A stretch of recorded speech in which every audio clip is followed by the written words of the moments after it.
حبايب عيشوا اللحظة، مو كل يوم ماخذيكم فندق 5 نجوم وفوقاها أطلانتس رويال. اليوم راح نروح نشوف شو ايفنت لونش مال مشروع جديد بدبي كلش غريب من نوعه، وهواي شايفين انتم هاي الايفنتات بالسوشيال ميديا، بس اليوم ماخذيكم فلوج بالتفاصيل من الدخلة للطلعة. تعالوا ويانا. بعد كمية سيارات لهنا، كمية الايجنتس اللي جايين ياخذون البريف، كمية الزبائن اللي جايين بنفس الوقت، شيء رائع شيء رائع.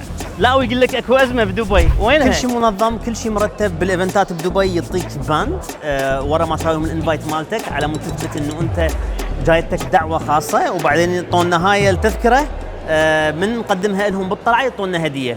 فاحنا المفروض نطلع هسه عم نشوف الهديه شنو. اللي اعرفه عن هذا المشروع هو انه الموقع مالته راح يكون بالموتور سيتي، جاي يعيدون تاهيل المنطقه اللي بيها الريس كورس مال الموتور سيتي، وراح يطرحون مشروع كوميرشال، يعني مكاتب، مولات، مطاعم، فكلش حلو.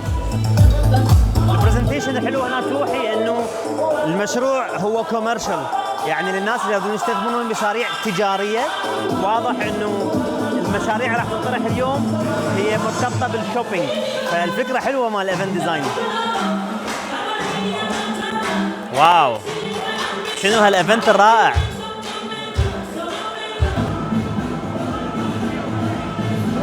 اليوم احنا مثل ما تشوفون بايفنت كلش مهم باطلانتس رويال من شركه افنيو بروبرتيز. منو افنيو بروبرتيز؟ السي او مالتها والاونر هو عصام قلداري. هسه راح تقولوا لي هذا الشخص من هو؟ عصام قلداري كان سي او اوف اعمار، وبعدين صار سي او مال اثراء دبي. اللي ما يعرف اثراء طورت المنطقه جديده كلها مال سوق الذهب بالديره، وسوتها منطقه مودرن، وبنت سوق جديد السوق الذهب. واخاف هاي الانجازات مو كفايه، حطوه بورد ممبر بشركه نخيل اللي هي بنت نخله دبي وهاي امور ثانيه، وهو مدير فنادق اتلانتس دبي وان اند اونلي كيب تاون. يعني هذا الانسان اكو ثقل، اكو خبره، اكو ثقافه. ست رشا كيف الحال؟ اهلا وسهلا، يا هلا بيك، شو اخبارك؟ شيء رائع ومميز. يا ان شاء الله عجبك. رائع جدا. يا اول ذا بيست، وش يو ذا بيست. نقرب من الزبده وليش احنا جايين هنا. بس باعوا المنظر قبل ما نحكي عنه، باعوا الجمال، بس شويه اخذوا انطباع، شوفوا الستايل، وبعدين نحكي عن التفاصيل. واو واو، يعني انا بعدي ما اعرف اي شيء عن المشروع، بس واو. اوكي ساجده احكي لنا على هذا المشروع. الكونسبت الايفنت اليوم قلت لك مثل المول، راح يكون عندنا مول جوا، وراح يكون عندنا 6 بنايات. البنايات عباره عن مكاتب، كوميرشال اوفيسز. الطوابق الجوا راح تكون محلات، والطوابق الفوق راح تكون مطاعم. اول تاور راح يكون اول تاور اليوم احنا راح نطرحه. طبعا في منطقة الموتور سيتي راح يكون اطلالته على الاوتودروم. اوكي، على اكو فيو على الاوتودروم. اوكي واو، صراحة اكو هواي ناس نعرفهم راح يكونوا مهتمين بهذا الموضوع. حلو. قليل جدا تشوفون طرح عقاري بدبي مال بنايات كوميرشال، وبصراحة كل ما ينطرح مشروع بهالنوع بسرعه ينباع، يصير سولد اوت بايام. فلهذا هم افتهموا انه ما يقدرون يسوون بس تاور واحد، لان هذا الموضوع مو سستينبل. فقررت شركه افنيو انه يسوون كومبلكس كلش كبير بمول جوا و6 تاورات كوميرشال. فهنا انت ما تبني بنايه، دا تبني كوميونتي مال بزنس، مثل ما صارت ببزنس باي، مثل ما صارت بالسيليكون اويزز، مثل ما صارت بالجي ال تي. بس هنا الفرق بينني كلهن 15-20 سنه. هسه البناء كله راح يصير متطور، كل شيء راح يكون جديد على الستاندرد الجديد. فانه اليوم اكو كونسبت جديد كوميرشال من مطور هيك رصين.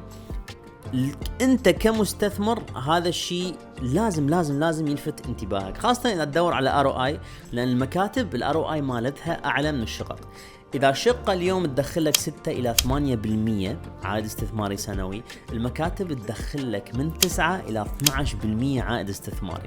فهم الأرض ماخذيها بأدفانتج هائل، إنه هي مو قاع محترق سعرها وهي بنص المدينة، لا هي منطقة ترى رنانة، موتور سيتي، نحكي على منطقة اوريدي بيها بيوت وفلل وهمين بزنس وسنتر كلش كبير، وبيها حلقة السباق مال دبي اوتودروم، فاوريدي اكو اتراكشن هناك. Thank you so much. Thank you guys. واو هاي الكيولتي. Thank you. خلينا نتسوق بقى حبايب.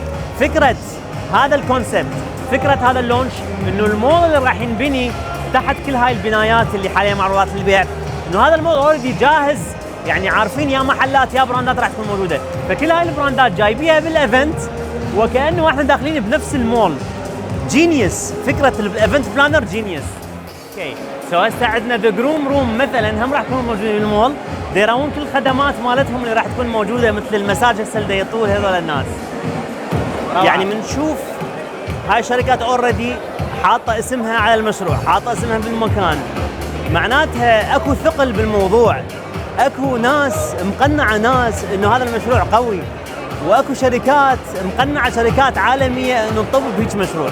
فانت كل اللي عليك انه تاخذ مكتب حتى اذا ما تريد تستخدمه، انت ضامن انه مع كل هاي الاسامي الموجوده هنا هاي المنطقه راح تكون مرغوبه، فالمكتب مالتك راح يتاجر، واذا تريد تاخذه الك هاي بعد احسن، لان المكاتب بدبي صايره قديمه وقليل جدا تطرح مكاتب جديده تلمع. نجم من نجوم البراندات الموجوده بهذا المول هي تيم هورتونز، طبعا كل الشركات اللي تشوفوها هي تابعه الابارل جروب اللي هي تملك كل هاي الشركات اللي تشوفوها، فحلو انه شركه راح تدير كل المول بالبراندات مالتها. تيم هورتونز من اشهر واروع القهاوي الكوفي شوبس المنافسه الى ستاربكس الكوستا ونيرو وغيرهن، بس فعلا عندهم السيجنتشر مالتهم، فانه هيك اسم داخل بالمول هم حلو ويطمن. اوكي هو حكينا على المول، خلينا نرجع للمكتب نطب شويه بتفاصيل اكثر. اللي عجبني فعلا انه هذا المشروع مصمم بطريقه ماستر بلان للبزنس، يعني انت اليوم ما داخل منطقة ولا داخل بناية، انت داخل بكوميونيتي بس هو كله مكاتب. هذا الشيء راح يخلق همين يعني طاقة مو طبيعية بين المكاتب بين الشركات، راح تصير كولابوريشنز، راح تصير طاقات، راح تصير انرجي كلش كبيرة بهذا المكان. والحلو انه مثل ما ذكرنا بالفلوج انه اكو اوريدي براندات موقعة دخولها على هذا المشروع. المساحات تبدي من 1963 قدم مربع، والاسعار تبلش ب5 مليون درهم. اليوم وين تقدر تلقى هيج سعر وفوقها اوف بلان وجديد؟ الافرج مال بزنس باي ال1000 قدم مربع السعر مالته اليوم تحصلونه 2 إلى 2,500,000 درهم ببناية قديمة بشوارع مزدحمة. اليوم دا يجيكم بعرض انه اخذ دبل المساحة والسعر بعده جيد، بعده بسعر السوق مال اليوم، بس انت راح تستلمه من السوق اوريدي يكون صاعد وتضرب ضربتك اذا تريد تبيع هذا المكتب، لان اليوم قليل ناس يعرفون عن هذا المشروع. لا يغركم هذا الايفنت الكبير، هذول كلهم ايجنتس، بعد هواي ناس ما يعرفون عن هذا المشروع، ومن راح ينعرف راح يصير تو ليت مثل كل المشاريع اللي بدبي. مثل ما تعرفون مو كل البنايات راح تنطرح بنفس الوقت، حاليا طارحين بنايه داون اللي هي بيها بس 70 مكتب. اللاي اوتس كلها موجوده، الخرائط كلها موجوده عندنا، اذا انتم مهتمين نقدر نصعد طابق وياكم بالمخطط ونشوف يا هو اللاي اوت اللي يناسبكم اكثر. طبعا المساحات توصل لحد 5000 قدم مربع، يعني تقدر تاخذ مكتب هيوج الك على سكاي فيو، على هيك يعني اطلاله على السكاي لاين مال دبي، على المارينا، على برج خليفه، واتصور اكو مكاتب كورنر يونت فتقدر تشوف دبي كلها. فهذا شيء كلش حلو.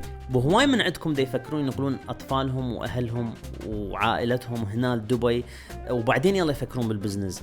انا اليوم نصيحتي لكم انه تفكرون بالعكس، فكروا انه تشترون مكتب وعليه تاخذون اقامه ذهبيه، ووراها تفكرون انه شلون تنقلون اطفالكم. ليش؟ لان راح يكون عندكم مقر تاسسون بيه بزنس، تتعرفون على ناس، تسوون سيت اب، تتحمسون اكثر على الشغل، ومو انه تجون هنا وبعدين شويه يضيع الوقت وتصير ركضه، وبعدين تحسون بالضغط اللي ممكن دبي تحسسكم اياه اذا انتم ما مرتبين اموركم قبل ما توصلون. مو غلط انه الاستراتيجي مالتك تاخذ لك مكتب وبعدين تجيب عائلتك. مع الاسف مثل كل مشروع حلو بدبي لازم نحط اكسبريشن اوف انترست، لان اذا ننتظر اللونش الاوفيشال يجوز ما نلحق ناخذ يونت. فكل المطلوب انه نحط 100,000 درهم وننتظر دورنا يجي بيوم الطرح الاوفيشال على مود ناخذ المكتب او اللاي اوت اللي احنا ببالنا. فريقنا جاهز، نشتغل من الصبح لليل على كل التايم زونز من استراليا الى امريكا. احنا متاحين عبر الهاتف، عبر الواتساب، وكل المعلومات جوا. اذا انتم عجبكم هذا المشروع فسجلوا اهتمام ونتواصل وياكم. شكرا على متابعة هذا الفيديو ونشوفكم في الفيديو الجاي.